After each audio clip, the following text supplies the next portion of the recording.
नमस्कार. मी doctor Sucheta Kulkarni, Bharati Vidyapeeth medical college hospital आणि research centre इथे मी नेत्ररोग विभागामध्ये प्राध्यापक म्हणून कार्यरत आहे. आज मी तुम्हाला मोतीबिंदू विषयी थोडक्यात माहिती सांगणार आहे.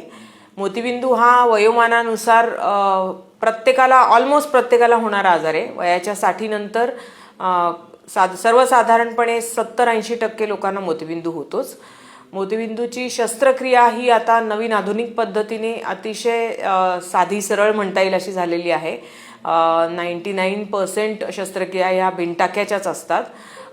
त्याच्यामध्ये अजून आधुनिक पद्धतीचं म्हणजे फेको इमल्सिफिकेशन असं त्या सर्जरीला आम्ही म्हणतो, ज्याला कॉमन भाषेमध्ये सर्वसामान्यपणे लोक लेझर पद्धतीचं ऑपरेशन असं मानतात. तर त्या ऑपरेशनचा फायदा हा आहे की डोळ्यात होणारी जी जखम असते ऑपरेशनची ती अतिशय छोटी असते, 3 मिलीमीटरपेक्षा छोटी. त्यामुळे जखम लवकर भरून येते. पेशंटला लगेच 8-10 दिवसात आपल्या कामाला परत जाता येतं आणि ऑपरेशन नंतर लागणारा चष्म्याचा नंबरसुद्धा अतिशय छोट्या प्रकारचा लागू शकतो.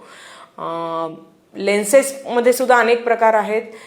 काही प्रकारच्या मोनोफोकल प्रकारच्या लेन्सेसमध्ये पेशंटला जवळचं वाचण्यासाठी नंबर लागतो. आधुनिक पद्धतीच्या मल्टीफोकल लेन्सेस किंवा इडॉफ टाईपच्या ज्या लेन्सेस नवीन म्हणतो आपण, त्या लेन्सेसमध्ये तुमचा अगदी बारीक अक्षर वाचण्यासाठी सुद्धा तुम्हाला चष्म्याची गरज पडत नाही. म्हणजे तुमचे 90% जास्त ॲक्टिव्हिटीज चष्म्या शिवाय सुद्धा होऊ शकतात. अशा टाईपच्या नवीन अनेक आधुनिक पद्धतीच्या लेन्सेस आलेल्या आहेत. सो तुम्हाला जर कमी दिसत असेल, धुसरपणा आला असेल नजरेमध्ये, भारती हॉस्पिटलमधल्या नेत्र विभागामध्ये हे मोतीबिंदूचं ऑपरेशन आधुनिक पद्धतीचं उपलब्ध आहे. अतिशय माफक दरात उपलब्ध आहे. तर जरूर याचा लाभ घ्या. धन्यवाद.